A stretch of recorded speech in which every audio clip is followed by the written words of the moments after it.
Now I'll show you how to make join date visible on Facebook. Go ahead and open Facebook and log into your Facebook account. Now go to your profile. Once you are in your profile, tap on Edit Profile.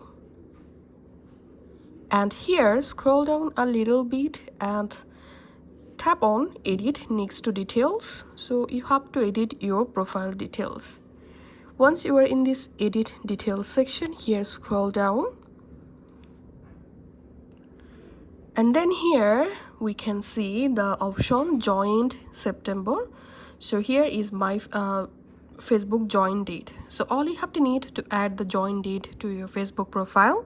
Check this option and will show at the top of your profile and still public. So tap on Save.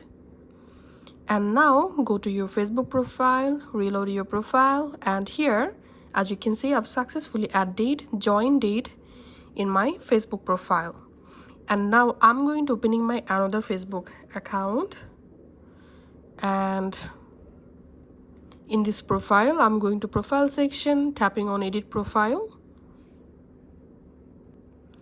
scrolling down the same way, tapping on Edit next to Details. And here as you can see the join date is not available for this Facebook account.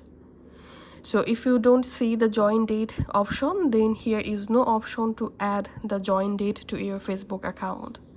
Thanks for watching.